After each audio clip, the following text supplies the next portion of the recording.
translate Honorable Prime Minister's speech into Kannada.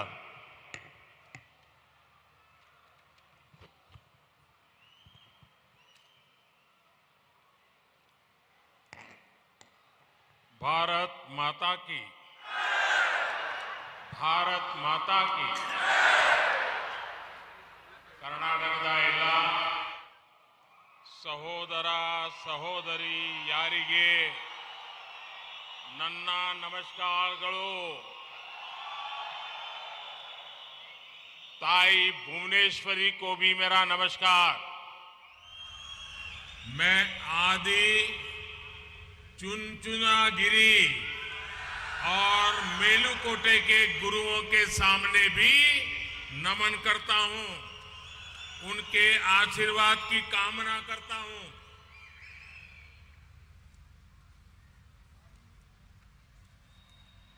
ताई भुवनेश्वरिಗೂ ನನ್ನ ನಮಸ್ಕಾರಗಳು।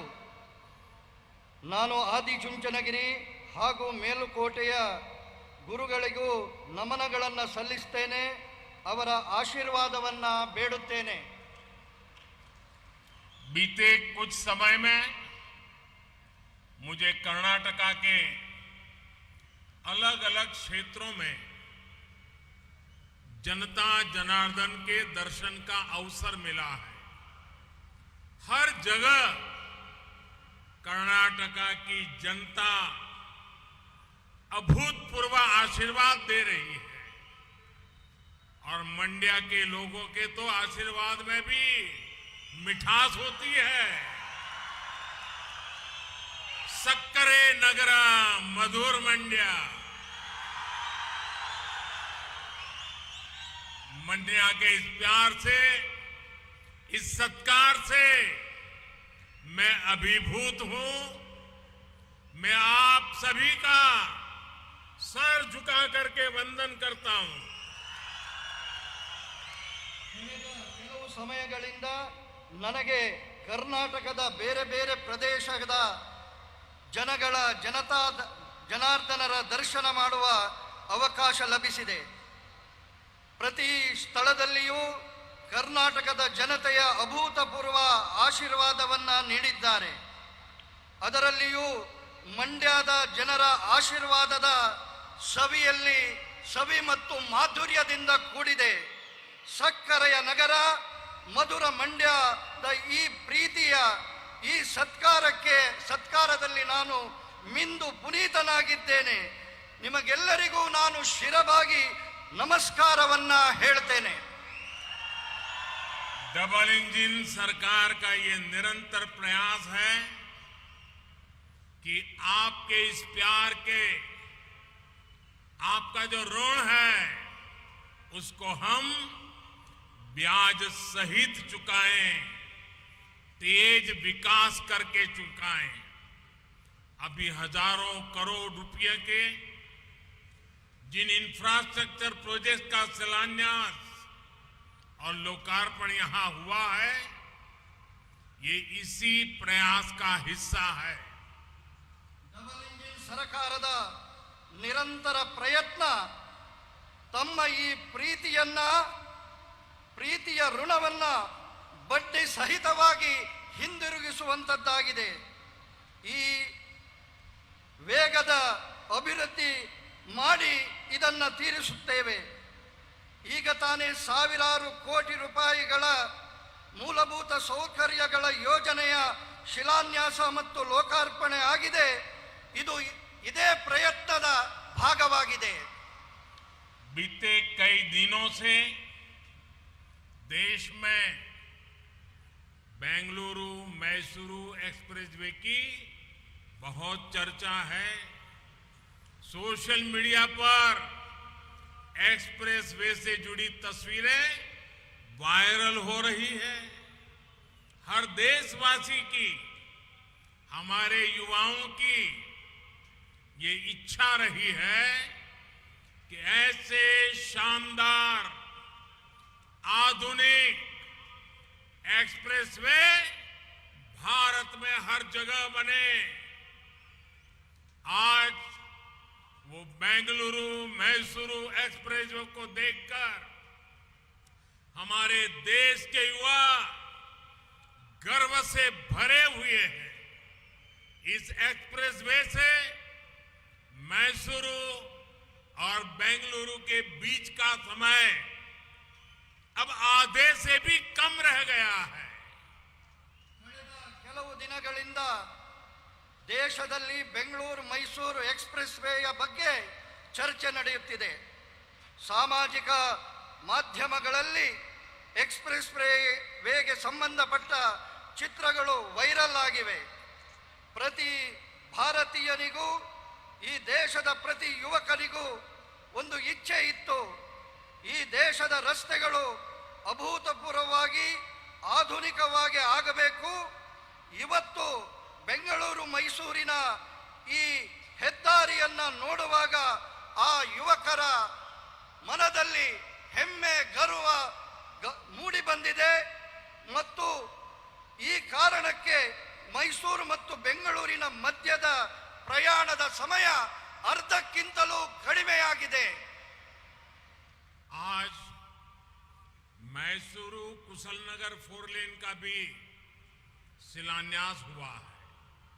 ये सभी प्रोजेक्ट्स इस क्षेत्र में सबका विकास को और गति देंगे, समृद्धि के रास्ते खोलेंगे। आप सभी को कनेक्टिविटी के इन प्रोजेक्ट्स के लिए आप सबको बहुत बहुत बधाई। ಇವತ್ತು ಮೈಸೂರು ಮತ್ತು ಕುಶಾಲನಗರದ ಚತುಷ್ಪಥ ರಸ್ತೆಯ ಶಿಲಾನ್ಯಾಸವೂ ಆಗಿದೆ. ಈ ಎಲ್ಲ ಯೋಜನೆಗಳು ಈ ಕ್ಷೇತ್ರದ ವಿಕಾಸದ ಜೊತೆಗೆ ವೇಗವನ್ನು ನೀಡುತ್ತದೆ, ಸಮೃದ್ಧಿಯ ರಹದಾರಿಗಳನ್ನು ತೆರೆಯುತ್ತದೆ. ನಿಮಗೆಲ್ಲರಿಗೂ ಈ ಸಂಪರ್ಕದ ಯೋಜನೆಗಳಿಗಾಗಿ ತುಂಬಾ ತುಂಬಾ अभिनंदनेಗಳು. भारत में जब भी इंफ्रास्ट्रक्चर के विजन से जुड़ी चर्चा होती है तब दो महान विभूतियों का नाम हमेशा अग्रणी रहता है। कृष्णराजा वडियार और सर एम विश्वेश्वरैया, ये दोनों महापुरुष इसी धरती के संतान थे और उन्होंने पूरे देश को एक नई दृष्टि दी, ताकत दी।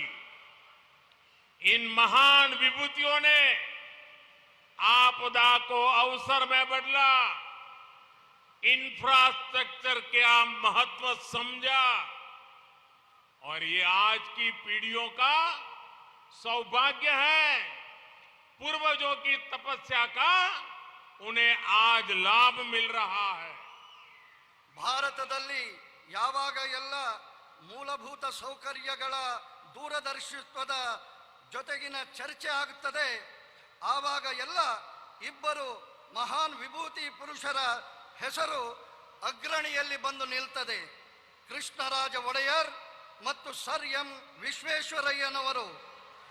ಈ ಇಬ್ಬರು ಮಹಾಪುರುಷರನ್ನ ಈ ಪುಣ್ಯ ಭೂಮಿ ಭಾರತಕ್ಕೆ ನೀಡಿದೆ. ಈ ಮಹಾನ್ ಪುರುಷರ ಆಪತ್ತನ್ನ, ಸಂಕಷ್ಟವನ್ನ ಅವಕಾಶವಾಗಿ ಪರಿವರ್ತಿಸುವ ದೂರದರ್ಶಿತ್ವದ ಕಾರಣಕ್ಕೆ ಇವತ್ತಿನ ಪೀಳಿಗೆ ಅವರ ತಪಸ್ಸಿನ ಫಲದ ಲಾಭವನ್ನ ಅನುಭವಿಸ್ತಾ ಇದೆ. ऐसे ही महान व्यक्तित्वों से प्रेरित होकर आज देश में आधुनिक इंफ्रास्ट्रक्चर पर काम हो रहा है। आज भारत माला और सागर माला योजना से कर्नाटका बदल रहा है, देश बदल रहा है। जब दुनिया कोरोना की मुश्किलों से जूझ रही थी तब भी भारत ने इंफ्रास्ट्रक्चर के बजट को कई गुना बढ़ाया है। इस वर्ष के बजट में तो रिकॉर्ड 10 लाख करोड़ रुपए हमने इंफ्रास्ट्रक्चर के लिए रखे हैं। ಇಂತಹ ಮಹಾಪುರುಷರ ಪ್ರೇರಣೆಯಿಂದ ಇವತ್ತು ದೇಶ ಆಧುನಿಕ ಮೂಲಭೂತ ಸೌಕರ್ಯಗಳ ಕೆಲಸವನ್ನ ಮಾಡ್ತಾ ಇದೆ. ಇವತ್ತು ಭಾರತ್ ಮಾಲಾ ಮತ್ತು ಸಾಗರ್ ಮಾಲಾದ ಯೋಜನೆಯ ಕಾರಣಕ್ಕೆ ಕರ್ನಾಟಕ ಬದಲಾಗುತ್ತಿದೆ, ದೇಶ ಬದಲಾಗುತ್ತಿದೆ. ಜಗತ್ತು ಕೊರೋನಾದ ಸಂಕಟದಲ್ಲಿ ಹೋರಾಡುತ್ತಿರುವಾಗ ಆಗಲೂ ಭಾರತದ ಮೂಲಭೂತ ಸೌಕರ್ಯಕ್ಕೆ ಬಜೆಟ್ನಲ್ಲಿ ಬಹಳಷ್ಟು ಅವಕಾಶವನ್ನ ಹೆಚ್ಚಿಗೆ ಮಾಡಿದೆ. ಈ ವರ್ಷದ ಬಜೆಟ್ನಲ್ಲಂತೂ 10 ಲಕ್ಷ ಕೋಟಿ ರೂಪಾಯಿಯನ್ನ ನಾವು ಮೂಲಭೂತ ಸೌಕರ್ಯಗಳಿಗಾಗಿ ಕಾದಿರಿಸಿದ್ದೇವೆ. इंफ्रास्ट्रक्चर अपने साथ सिर्फ सुविधा नहीं लाता, बल्कि ये रोजगार लाता है, निवेश लाता है, कमाई के साधन लाता है। सिर्फ कर्नाटका में ही बीते वर्षों में 1 लाख करोड़ रुपए से अधिक हाईवे से जुड़े प्रोजेक्ट में हमने पूंजी निवेश किया है। ಮೂಲಭೂತ ಸೌಕರ್ಯಗಳು ತನ್ನೊಂದಿಗೆ ಸೌಕರ್ಯವನ್ನ ಮಾತ್ರ ತರುವಂತದ್ದಲ್ಲ, ಬದಲಾಗಿ ಉದ್ಯೋಗವನ್ನ ತರುತ್ತದೆ, ಹೂಡಿಕೆಯನ್ನ ತರುತ್ತದೆ, ಸಂಪಾದನೆಯ ಸಾಧನಗಳನ್ನು ತರುತ್ತದೆ. ಕೇವಲ ಕರ್ನಾಟಕದಲ್ಲಿ ಕಳೆದ ಕೆಲವು ವರ್ಷಗಳಲ್ಲಿ 1 ಲಕ್ಷ ಕೋಟಿ ರೂಪಾಯಿಗಿಂತಲೂ ಅಧಿಕವಾದಂತಹ ಹೈವೇ ಸಂಬಂಧಿತ ಯೋಜನೆಗಳಿಗಾಗಿ ಹಣವನ್ನ ಬಿಡುಗಡೆ ಮಾಡಿದೆ. बेंगलुरु और मैसूरू दोनों कर्नाटका के महत्वपूर्ण शहर है। एक शहर को टेक्नोलॉजी के लिए जाना जाता है तो दूसरे को ट्रेडिशन के लिए। इन दोनों शहरों को आधुनिक कनेक्टिविटी से जोड़ना कई अलग अलग दृष्टिकोण से बहुत महत्वपूर्ण है। ಬೆಂಗಳೂರು ಮತ್ತು ಮೈಸೂರು ಎರಡೂ ಕರ್ನಾಟಕದ ಮಹತ್ವಪೂರ್ಣ ನಗರಗಳಾಗಿವೆ. ಒಂದು ತನ್ನ ಟೆಕ್ನಾಲಜಿಗೆ ಪರಿಚಿತವಾಗಿದ್ದರೆ ಇನ್ನೊಂದು ತನ್ನ ಪರಂಪರೆಯ ಕಾರಣಕ್ಕೆ ಪರಿಚಿತವಾಗಿದೆ. ಈ ಎರಡು ನಗರಗಳ ಆಧುನಿಕ ಸಂಪರ್ಕದಿಂದಾಗಿ ಬೇರೆ ಬೇರೆ ರೀತಿಯ ದೃಷ್ಟಿಕೋನದ ಬಹಳ ಮಹತ್ವವನ್ನ ಈ ಸಂಪರ್ಕ ಪಡಿತದೆ. लंबे समय से दोनों शहरों के बीच यात्रा करने वाले लोग भारी ट्रैफिक की शिकायत करते थे, लेकिन अब एक्सप्रेसवे की वजह से ये दूरी सिर्फ 1.5 घंटे में पूरी की जा सकेगी। इससे इस पूरे क्षेत्र में आर्थिक विकास की रफ्तार बहुत तेज होने वाली है। ಬಹಳ ಸಮಯಗಳಿಂದ ಈ ಎರಡು ನಗರಗಳ ಪ್ರಯಾಣಿಕರು ಭಾರಿ ರೀತಿಯಲ್ಲಿ ವಾಹನದ ದಟ್ಟಣೆಯ ಕಾರಣಕ್ಕೆ ದೂರುಗಳನ್ನು ಸಲ್ಲಿಸ್ತಾ ಇದ್ದರು. ಇವತ್ತು ಈ ಎಕ್ಸ್ಪ್ರೆಸ್ ಹೈವೇಯ ಕಾರಣದಿಂದಾಗಿ ಈ ಪ್ರಯಾಣದ ದೂರವನ್ನ ಕೇವಲ 1.5 ಗಂಟೆಯಲ್ಲಿ ಪೂರ್ಣ ಮಾಡಲು ಸಾಧ್ಯವಾಗ್ತದೆ. ಇದರ ಕಾರಣಕ್ಕೆ ಈ ಪ್ರದೇಶದಲ್ಲಿ ಆರ್ಥಿಕತೆಯ ಅಭಿವೃದ್ಧಿಯ ವೇಗವು ಹೆಚ್ಚುತ್ತದೆ. ये एक्सप्रेसवे रामनगर और मंड्या से गुजर रहा है। यहां भी कई ऐतिहासिक धरोहर मौजूद है। इन शहरों में भी पर्यटन की संभावना बढ़ जाएगी। इससे मैसूरू तक पहुंचना आसान तो होगा ही, साथ ही मां कावेरी की जन्मस्थली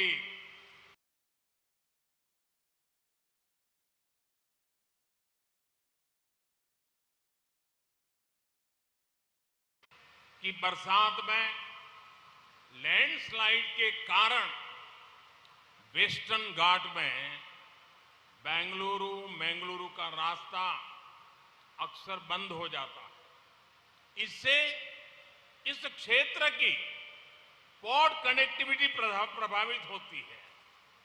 मैसूरू कुशलनगर हाईवे के चौड़ीकरण से ये समस्या भी दूर हो जाएगी।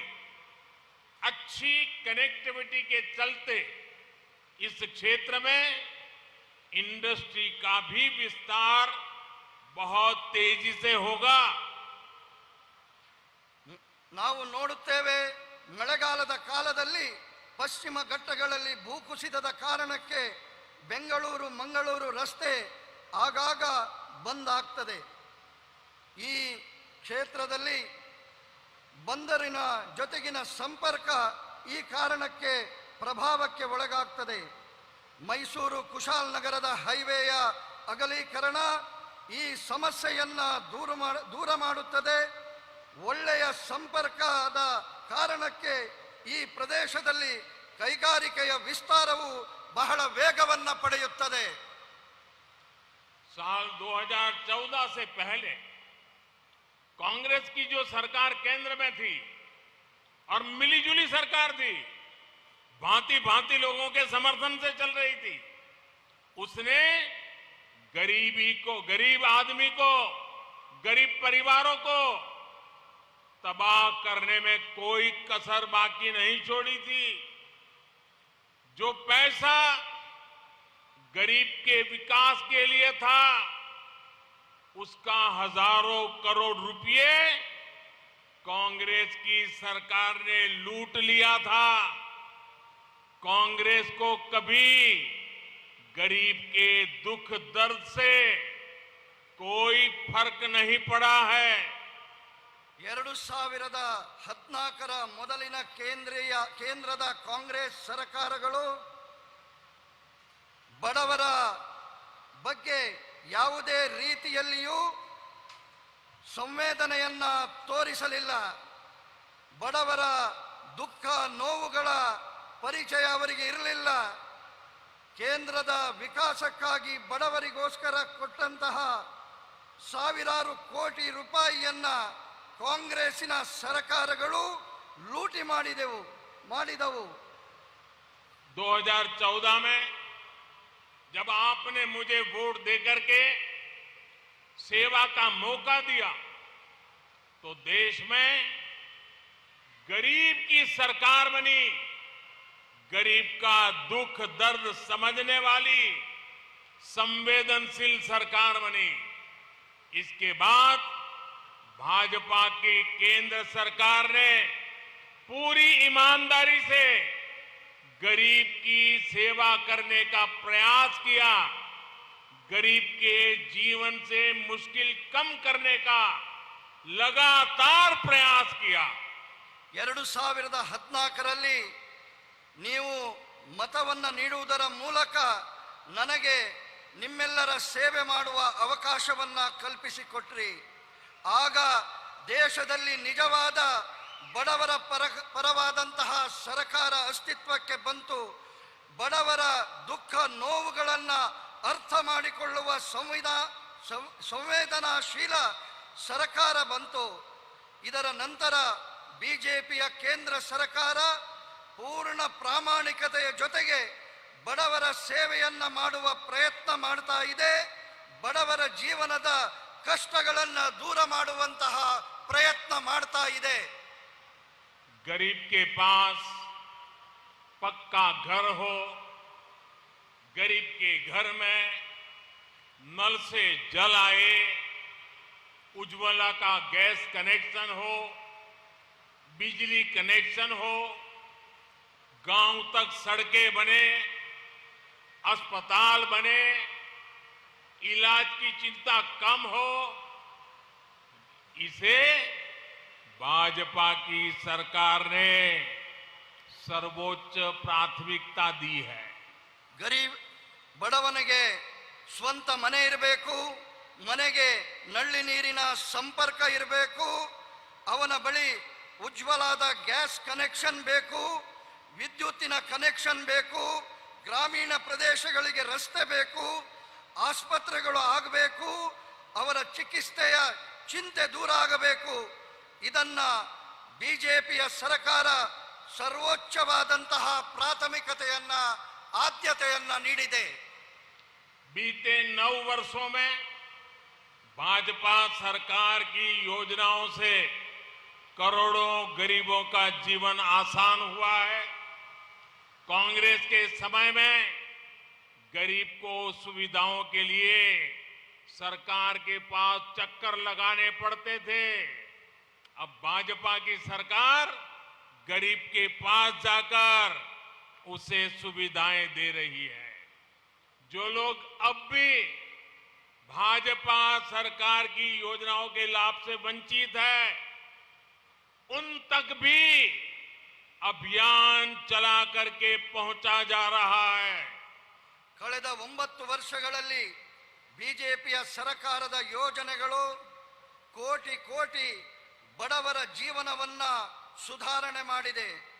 ಕಾಂಗ್ರೆಸ್ಸಿನ ಸಮಯದಲ್ಲಿ ಬಡವ ಸರ್ಕಾರದ ಯೋಜನೆಗಳಿಗಾಗಿ ಕಚೇರಿಗಳಿಗೆ ಸುತ್ತಾಟವನ್ನ ಮಾಡಬೇಕಾಗಿತ್ತು. ಇವತ್ತು ಬಿಜೆಪಿಯ ಸರ್ಕಾರ ಬಡವನ ಮನೆ ಬಾಗಿಲಿಗೆ ಈ ಯೋಜನೆಗಳನ್ನ ತಲುಪಿಸುವಂತಹ ಕೆಲಸ ಮಾಡ್ತಾ ಇದೆ.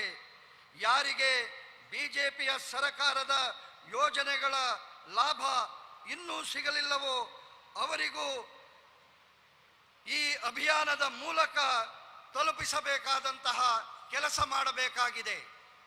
भाजपा सरकार ने हमेशा समस्याओं के स्थायी समाधान को महत्व दिया। पिछले 9 वर्षों में देश में 3 करोड़ से अधिक गरीबों के घर बने हैं, जिसमें से लाखों घर ये हमारे कर्नाटका में भी बने हैं। जल जीवन मिशन के तहत कर्नाटका में लगभग 40 लाख नए परिवारों को नल से जल मिला है। ಭಾಜಪಾ ಸರ್ಕಾರ ಯಾವತ್ತಿದ್ದರೂ ಸಮಸ್ಯೆಗಳ ಶಾಶ್ವತ ಪರಿಹಾರಕ್ಕೆ ಮಹತ್ವವನ್ನು ನೀಡಿದೆ. ಕಳೆದ 9 ವರ್ಷಗಳಲ್ಲಿ ದೇಶದಲ್ಲಿ 9 ಕೋಟಿಗಿಂತಲೂ ಅಧಿಕ ಬಡವರಿಗೆ ಮನೆಗಳಾಗಿದ್ದಾವೆ. ಇದರಲ್ಲಿ ಲಕ್ಷಾಂತರ ಮನೆಗಳು ಈ ಕರ್ನಾಟಕದಲ್ಲಿಯೂ ಆಗಿದೆ. ಜಲ ಜೀವನ್ ಮಿಷನ್ನ ಮೂಲಕ ಕರ್ನಾಟಕದ 40 ಲಕ್ಷ ಹೊಸ ಕುಟುಂಬಗಳಿಗೆ ನಳ್ಳಿಯ ನೀರನ್ನ ಮನೆಗೆ ತಲುಪಿಸಿದ್ದೇವೆ. हमारे देश में दशकों से सिंचाई के जो प्रोजेक्ट लटके थे वो भी तेजी से पूरे कर रहे हैं। इस साल बजट में केंद्र सरकार ने अपर भद्रा प्रोजेक्ट को 5,300 करोड़ रुपए देने की घोषणा की है। इससे भी कर्नाटका के एक बड़े हिस्से में सिंचाई से जुड़ी समस्याओं का स्थायी समाधान होने वाला है। ನಮ್ಮ ದೇಶದಲ್ಲಿ ದಶಕಗಳ ಕಾಲ ನೀರಾವರಿಯ ಯೋಜನೆಗಳು ನೇತಾಡಿಕೊಂಡೇ ಇರುತ್ತವೆ. ಇದಕ್ಕೆ ವೇಗವನ್ನ ಕೊಡುವ ದೃಷ್ಟಿಯಲ್ಲಿ ನಮ್ಮ ಸರ್ಕಾರ ಈ ಬಾರಿಯ ಬಜೆಟ್ನಲ್ಲಿ ಭದ್ರಾ ಮೇಲ್ದಂಡೆ ಯೋಜನೆಗೆ 5,300 ಕೋಟಿ ರೂಪಾಯಿ ಕೊಡುವಂತಹ ಘೋಷಣೆ ಮಾಡಿದೆ. ಈ ಕಾರಣಕ್ಕೆ ಕರ್ನಾಟಕದ ಬಹುದೊಡ್ಡ ಪ್ರದೇಶದಲ್ಲಿ ನೀರಾವರಿಯ ಸಮಸ್ಯೆಗೆ ಶಾಶ್ವತವಾದಂತಹ ಪರಿಹಾರ ಸಿಗಲಿದೆ. किसानों की छोटी छोटी समस्याओं को दूर करके भी भाजपा सरकार उनकी चिंता का स्थायी समाधान कर रही है। पीएम किसान सम्मान निधि के तहत कर्नाटका के किसानों के बैंक खातों में 12,000 करोड़ रुपए सीधे ट्रांसफर किए गए हैं। यहां मंड्या के भी 3.25 लाख किसानों के बैंक खातों में 600 करोड़ रुपए केंद्र की भाजपा सरकार ने भेजे हैं। ರೈತರ ಸಣ್ಣ ಸಣ್ಣ ಸಮಸ್ಯೆಗಳಿಗೂ ಕೂಡ ದೂರ ಮಾಡುವಂತಹ ಪ್ರಯತ್ನವನ್ನ ಭಾರತೀಯ ಜನತಾ ಪಾರ್ಟಿಯ ಸರ್ಕಾರ ಶಾಶ್ವತ ಪರಿಹಾರದ ಮೂಲಕ ಮಾಡುವಂತಹ ಪ್ರಯತ್ನ ಮಾಡ್ತಾ ಇದೆ. PM ಕಿಸಾನ್ ಸಮ್ಮಾನ್ ನಿಧಿಯ ಮೂಲಕ ಕರ್ನಾಟಕದ ರೈತರ ಬ್ಯಾಂಕ್ ಖಾತೆಗಳಿಗೆ 12,000 ಕೋಟಿಗಿಂತಲೂ ಅಧಿಕವಾದಂತಹ ಹಣ ನೇರವಾಗಿ ಅವರ ಖಾತೆಗೆ ಜಮೆಯಾಗಿದೆ. ಈ ಮಂಡ್ಯದಲ್ಲಿಯೂ ಕೂಡ 3.25 ಲಕ್ಷ ರೈತರ ಖಾತೆಗಳಿಗೆ 600 ಕೋಟಿ ರೂಪಾಯಿಗಿಂತಲೂ ಅಧಿಕ ಕೇಂದ್ರ ಸರ್ಕಾರ ನೀಡಿದೆ. वैसे मैं भाजपा की कर्नाटक की सरकार का एक और बात के लिए भी प्रशंसा करूंगा। PM किसान सम्मान निधि में केंद्र सरकार जो 6,000 रुपया भेजती है, कर्नाटका सरकार उसमें 4,000 रुपया और जोड़ देती है। यानी डबल इंजन सरकार में किसानों को डबल लाभ हो रहा है, उनकी समस्याओं का समाधान हो रहा है। ನಾನು ಒಂದು ಮಾತಿಗಾಗಿ ಕರ್ನಾಟಕದ ಸರ್ಕಾರವನ್ನ ಅಭಿನಂದಿಸುತ್ತೇನೆ. PM ಕಿಸಾನ್ ಸಮ್ಮಾನ್ ನಿಧಿಯ ಜೊತೆಗೆ ಕೇಂದ್ರ ಸರ್ಕಾರದ 6,000 ಜೊತೆಗೆ ಕರ್ನಾಟಕದ ಸರ್ಕಾರವು 4,000 ರೂಪಾಯಿಯನ್ನ ಜೋಡಿಸಿ ನೀಡುತ್ತಿದೆ. ಈ ಕಾರಣಕ್ಕೆ ಡಬಲ್ ಇಂಜಿನ್ ಸರ್ಕಾರದ ಕಾರಣಕ್ಕೆ ರೈತರಿಗೆ ಡಬಲ್ ಲಾಭ ಆಗ್ತಾ ಇದೆ, ಅವರ ಸಮಸ್ಯೆಗಳಿಗೆ ಪರಿಹಾರ ಸಿಗ್ತಾ ಇದೆ. कर्नाटका के सक्करे नगरा मधुर मंड्या के हमारे गन्ना किसानों को दशकों से एक और समस्या का सामना करना पड़ता था। गन्ने की पैदावार ज्यादा हो तो भी मुसीबत, गन्ना कम पैदा हो तो भी मुसीबत। इस वजह से चीनी मिलों पर गन्ना किसानों का बकाया सालों साल चलता रहता था। ಕರ್ನಾಟಕದ ಸಕ್ಕರೆಯ ನಗರ ಮಧುರಂ ಮಂಡ್ಯದ ಕಬ್ಬು ಬೆಳೆಗಾರರಿಗೆ ದಶಕಗಳಿಂದ ಒಂದು ಸಮಸ್ಯೆ ಯಾವಾಗಲೂ ಎದುರಿಸಬೇಕಾಗ್ತದೆ. ಕಬ್ಬು ಬೆಳೆ ಹೆಚ್ಚಾದಾಗಲೂ ಸಮಸ್ಯೆ, ಕಬ್ಬು ಬೆಳೆ ಕಡಿಮೆಯಾದಾಗಲೂ ಸಮಸ್ಯೆ. ಈ ಕಾರಣಕ್ಕೆ ಸಕ್ಕರೆಯ ಕಾರ್ಖಾನೆಗಳ ಮೇಲೆ ಕಬ್ಬು ಬೆಳೆಗಾರರ ಅವಲಂಬನೆ ನಡೀತಾ ಇರ್ತಿತ್ತು. इस समस्या का कोई न कोई समाधान करना तो जरूरी था। किसानों के हित को प्राथमिकता देने वाली भाजपा सरकार ने एक रास्ता चुना, इथेनॉल का। हमने तय किया कि गन्ने से बनने वाले इथेनॉल का उत्पादन बढ़ाएंगे, यानी गन्ने की ज्यादा पैदावार होने पर उससे इथेनॉल बनाया जाएगा। इथेनॉल से किसान की आय सुनिश्चित की जाएगी। ಈ ಸಮಸ್ಯೆಗೆ ಒಂದು ಪರಿಹಾರವನ್ನ ಹುಡುಕುವಂತದ್ದು ಅಗತ್ಯ ಇತ್ತು. ರೈತರ ಹಿತಕ್ಕೆ ಪ್ರಾಥಮಿಕತೆಯನ್ನು ನೀಡುವಂತಹ ಬಿಜೆಪಿ ಸರ್ಕಾರ ಒಂದು ಉಪಾಯವನ್ನ ಇಥೆನಾಲ್ ಉತ್ಪಾದನೆಯ ಮೂಲಕ ಹುಡುಕಿತು. ನಾವು ನಿಶ್ಚಯ ಮಾಡಿದೆವು, ಕಬ್ಬಿನಿಂದ ಉತ್ಪಾದನೆ ಆಗುವಂತಹ ಇಥೆನಾಲ್ನ ಉತ್ಪಾದನೆಯನ್ನ ಹೆಚ್ಚಿಗೆ ಮಾಡುತ್ತೇವೆ. ಅಂದರೆ ಕಬ್ಬಿನಿಂದ ಹೆಚ್ಚಿನ ಉತ್ಪತ್ತಿಯನ್ನ ಮಾಡುವುದರ ಮೂಲಕ ಇಥೆನಾಲ್ನ ಹೆಚ್ಚಿನ ಉತ್ಪಾದನೆ ಜೊತೆಗೆ ಕಬ್ಬು ಬೆಳೆಗಾರರಿಗೆ ಹೆಚ್ಚಿನ ಸುಸ್ಥಿರ ಅಭಿವೃದ್ಧಿ ಇದರಿಂದ ಸಾಧ್ಯ. पिछले वर्ष ही देश की चीनी मिलों ने 20,000 करोड़ रुपए का इथेनॉल तेल कंपनियों को बेचा। इससे गन्ना किसानों को समय पर भुगतान करने में मदद मिली है। 13-14 के बाद से लेकर पिछले सीजन तक 17,000 करोड़ रुपए का इथेनॉल चीनी मिलों से खरीदा गया है। ये पैसा गन्ना किसानों तक पहुंचा है। ಕಳೆದ ವರ್ಷ ದೇಶದ ಸಕ್ಕರೆ ಕಾರ್ಖಾನೆಗಳಿಂದ 20,000 ಕೋಟಿ ರೂಪಾಯಿಯ ಇಥನಾಲ್ ಅನ್ನು ತೈಲ ಕಂಪನಿಗಳಿಗೆ ಮಾರಾಟ ಮಾಡಿದೆ. ಇದರಿಂದಾಗಿ ಕಬ್ಬು ಬೆಳೆಗಾರರ ಸಮಯಕ್ಕೆ ಸರಿಯಾಗಿ ಹಣವನ್ನು ಪಾವತಿಸುವುದಕ್ಕೆ ಸಹಾಯವಾಗಿದೆ.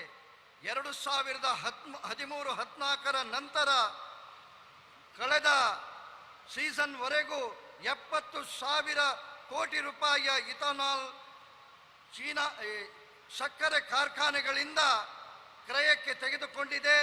ಈ ಹಣ ಕಬ್ಬು ಬೆಳೆಗಾರರಿಗೆ ತಲುಪಿದೆ. इस वर्ष के केंद्र सरकार के बजट में भी किसानों के लिए विशेष रूप से गन्ना किसानों के लिए अनेक प्रावधान किए गए हैं. शुगर कोऑपरेटिव्स के लिए 10,000 करोड़ रुपए की मदद हो, टैक्स में छूट हो, इससे गन्ना किसानों को लाभ होगा. ಈ ವರ್ಷವೂ ಕೇಂದ್ರ ಸರ್ಕಾರ ಬಜೆಟ್ನಲ್ಲಿ ರೈತರಿಗಾಗಿ ವಿಶೇಷವಾಗಿ ಕಬ್ಬು ಬೆಳೆಗಾರರಿಗೆ ಅನೇಕ ಯೋಜನೆಗಳನ್ನು ಘೋಷಣೆ ಮಾಡಿದೆ. ಸಕ್ಕರೆಯ ಸಹಕಾರಿ ಸಂಘಗಳಿಗೆ 10,000 ಕೋಟಿ ರೂಪಾಯಿಯ ಸಹಾಯಧನ, ತೆರಿಗೆಯಲ್ಲಿ ರಿಯಾಯಿತಿ, ಇದರಿಂದ ಕಬ್ಬು ಬೆಳೆಗಾರರಿಗೆ ಲಾಭವಾಗಲಿದೆ. हमारा देश अवसरों की धरती है. दुनिया भर के लोग भारत में अपनी संभावनाएं तलाश रहे हैं. 2022 में भारत में रिकॉर्ड विदेशी निवेश आया. इसका सबसे बड़ा लाभ ये हमारे कर्नाटका को हुआ. कोरोना काल के बावजूद कर्नाटका में लगभग 4 लाख करोड़ रुपए का निवेश हुआ है. ये डबल इंजन सरकार की मेहनत दिखाता है. ಇವತ್ತು ನಮ್ಮ ದೇಶ ಅವಕಾಶಗಳ ಭೂಮಿಯಾಗಿ ಪರಿವರ್ತನೆ ಆಗಿದೆ. ಜಗತ್ತಿನ ಎಲ್ಲ ಜನರು ಭಾರತದಲ್ಲಿ ತಮ್ಮ ಅವಕಾಶಗಳ ಹುಡುಕಾಟವನ್ನ ಮಾಡ್ತಾ ಇದ್ದಾರೆ. 2022ರಲ್ಲಿ ಭಾರತದಲ್ಲಿ ವಿದೇಶಿ ಹೂಡಿಕೆ ಬಂದಿದೆ, ದಾಖಲೆ ಪ್ರಮಾಣದಲ್ಲಿ ಬಂದಿದೆ. ಇದರ ದೊಡ್ಡ ಲಾಭ ಕರ್ನಾಟಕಕ್ಕೆ ಆಗಲಿದೆ.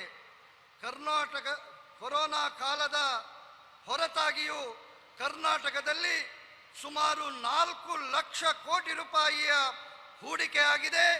ಇದು ಡಬಲ್ ಎಂಜಿನ್ ಸರ್ಕಾರದ ಪರಿಶ್ರಮವನ್ನು ತೋರಿಸುತ್ತದೆ. कर्नाटका में आईटी के अलावा बायोटेक्नोलॉजी से लेकर डिफेंस मैन्युफैक्चरिंग तक हर सेक्टर का विस्तार हो रहा है. डिफेंस, एरोस्पेस और स्पेस सेक्टर में अभूतपूर्व निवेश हो रहा है. अब कर्नाटका इलेक्ट्रिक व्हीकल मैन्युफैक्चरिंग में भी तेजी से आगे बढ़ रहा है. ಕರ್ನಾಟಕದ ಮಾಹಿತಿ ತಂತ್ರಜ್ಞಾನದ ಹೊರತಾಗಿ ಬಯೋಟೆಕ್ನಾಲಜಿಯನ್ನು ಪ್ರಾರಂಭಗೊಂಡು ರಕ್ಷಣಾ ಉತ್ಪಾದನೆಯಲ್ಲಿಯೂ ವಲಯದಲ್ಲಿಯೂ ವೇಗವನ್ನು ಪಡೆದಿದೆ. ರಕ್ಷಣಾ ವಲಯ, ವಿಮಾನ ವಲಯ, ಅದೇ ರೀತಿ ಬಾಹ್ಯಾಕಾಶಗಳ ವಲಯದಲ್ಲಿ ಅಭೂತಪೂರ್ವವಾದಂತಹ ಹೂಡಿಕೆ ಆಗ್ತಾ ಇದೆ. ಇವತ್ತು ಕರ್ನಾಟಕ ವಿದ್ಯುತ್ ವಾಹನಗಳ ತಯಾರಿಕೆಗೆ ಬಹಳ ವೇಗವನ್ನು ನೀಡಿದೆ. डबल इंजन सरकार के इन प्रयासों के बीच कांग्रेस और उनके साथी क्या कर रहे हैं? कांग्रेस के तो एक काम लिया है सर पे. कांग्रेस मोदी की कब्र खोदने का सपना देख रही है. कांग्रेस मोदी की कब्र खोदने में बिजी है और मोदी बेंगलुरु मैसूरू एक्सप्रेस वे बनाने में बिजी है. कांग्रेस मोदी की कब्र खोदने में व्यस्त है और मोदी गरीब का जीवन आसान बनाने में व्यस्त है.